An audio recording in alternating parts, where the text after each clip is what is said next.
Art's always a very fickle thing. I'm always going to love it regardless. It's such a vague question because everyone at this point is an artist. Art is like an act of God. For me, it's like something divine for me.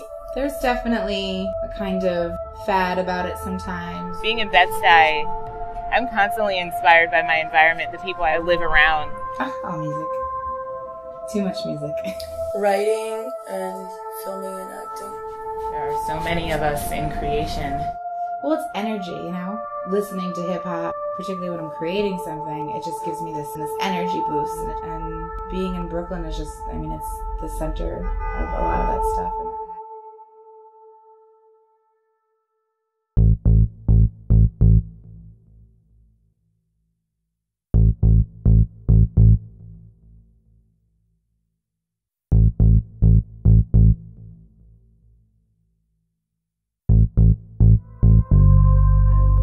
Stephanie. Born in Long Island, raised in upstate New York. My name is Atia Jones. I'm from Brooklyn, New York. I'm Malena, a 23-year-old Argentinian woman. Raised in upstate New York, mostly in and around Woodstock. I moved to Brooklyn. Decided to enroll in Pratt Institute. Been painting and doing everything since. Grew up in Flatbush. I live in Bed-Stuy now. Went to high school in Manhattan. I paint. I'm a writer, a visual artist. I came to New York because I wanted to be a movie star. So you asked me if being this fabulous all the time is hard. I would say no. It comes naturally. I think actually one of the most inspirational things for me is just people I'm surrounded by. Creative people, open people, real people. The main thing that drives me to it, I think, is the capacity to heal people. I find like there is no real explanation, tangible explanation why if you're feeling like shit, a movie can save you. You can watch a movie and suddenly you can breathe again. And the same by listening to a song and by seeing an art piece, those things that move you in a way that it's very internal. I think that all artwork, regardless of its form, is a self-portrait of types, because we're all narcissistic and we're all just recreating ourselves in other forms. The people that I am around or involved with that just really trigger some kind of just glow. I just have this desire to just recreate their aura or their being or their existence. That's one of the strongest inspirational pulls for me. Definitely music, it's almost impossible to create without listening to music or having some kind of influence, and that changes kind of what you make in itself too. And then being around musicians and stuff like that, or actresses, and just the creative types inspire me. I love design, obviously music. I would say for me it's just stories, and it really moves me, those people that are walking on the street and they have that notion about themselves that no one is paying attention to them, and that they kind of walk like if they didn't exist. Those people I'm really curious, about.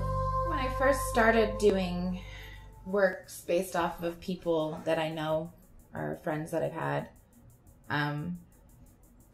it kind of started with this hot mess theory, where it's I'd know these people that I found to be absolutely fascinating and gorgeous and successful in their own ways. But it's just when I spend time with them and get to know them, it's just almost hard to believe they were able to do what they do so well, because they were just a mess. Just like me, I guess. And from then it just kind of grew into evoking the real beauty within them, that pretty much just what they bring out in other people and what people see in them. Dominique's piece was the first piece created about anybody that I really knew. It was the first personal piece I made. It was the first time I kind of worked one-on-one with a subject, and we just kind of went crazy. She got really creative doing some of her things, and I was taking photographs, and then I was painting and drawing live, and it was just a lot of energy. It was just a lot of her. in terms of being an artist in Brooklyn, it's amazing because you have access to so many things and so many other artists are here that you can easily form collectives. There's always space to display what you're doing. This is my newest finished piece so far. It has less photography than my previous works. They kind of vary a bit within each, which is interesting. So sometimes I'll have like a preconceived idea of what I want to do and then gather images or take images of that idea and then start with the images and then paint and go back and forth between painting and collaging and drawing, but starting with the collaging. This piece over here was a lot to do with trying to work with different figures at the same time. Trying to make different forms of each figure turn into one another. And as I was making it, it felt very landscapey. So I started breaking things up a little bit, kind of feel like little rivers or little sections of mountains a little bit. Up top is very blue, so it's probably, you know, reminiscent of sky. When I start doing things upstate more often, they become a little bit more landscape. Sometimes I'll just see something that's just really, really striking, like a pose or a gesture or a texture even sometimes, something that just moves me. Or even sometimes I'll just do an abstract painting just because I have the urge to just get paint out and just put it on canvas, which I kind of enjoy. It's a bit more abstract. I think it kind of has a very strong influence of maybe Matisse or Picasso a little bit through the colors and the forms. Still in the theme of a mess a little bit of shame involved, definitely some booze. And this piece is called Mental Mayhem, pretty much of me and one of my closest friends from back home, Dee Dee. And when I created this piece, I was really thinking about, I had this image of her, this photo that I captured. It was a really sad image, but it was striking. But I know it probably wasn't the best time for her. This piece is pretty much about mentally kind of in a strange place.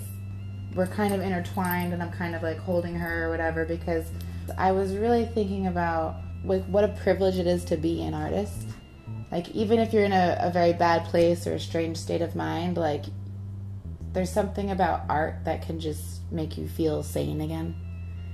And I kind of always felt like maybe had certain people I know who struggle with some of the same situations had those things to fall back on or to depend on, then they may not go so far down sometimes.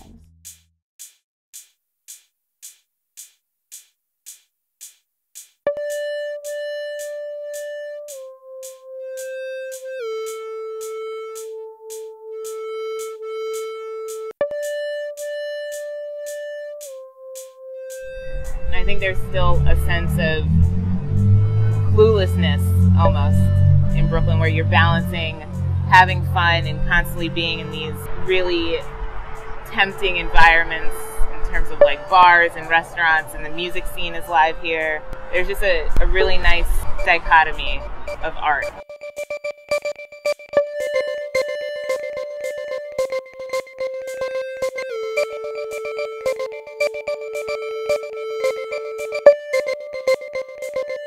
And then Atiya's was just kind of one of those moments where it's just like really strong personality that just like people are just like driven to her. They're just like come to her. I always said it's like a triangular personality. It's like it's a very strong symbol, triangle, you know. And I love it.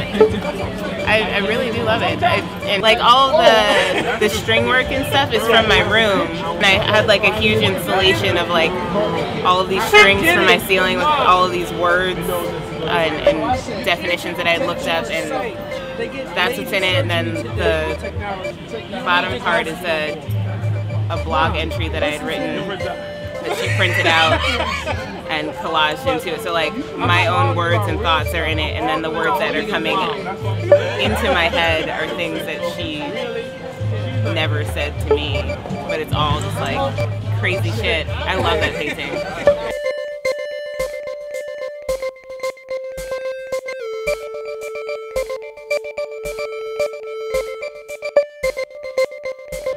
Matt and Elena's piece was together. You know, they were like in love, you know, and it was just such a moment picture, you know. And it's just like everything but the patterns and the color, and my camera only printed pink pictures. It was ridiculous, but I really like it because she didn't only capture me, but she captured my inner self. But she made way better boobs than I really have, and she gave me a six-pack. And that really made me feel very good. I felt it was good. I thought it was amazing. I wasn't there for the process. She took the photo. I remember where we were at. We went to go see Sal's band, and we performed, and she snapped the photo there. So from there, it was she used collage and also painting and magazine clippings. Oh, no, my great grandfather. Kind of started when I was a little kid. I used to see all these images in like my mom's Cosmos, the Cosmo magazines and stuff, and just get really aggravated by these images that I was drawn to but couldn't stand at the same time. So I would just start making them really ugly, just making them really messed up eyes and like all these different limbs and stuff. She's a dope artist. What can I say? so the photograph drive me, you know, but their personalities drive me all the time, you know. I've been friends with them collectively and individually for a while, you know, for years.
Her work definitely doesn't look like anybody else's, which is an amazing thing. She has her own niche with it, you know.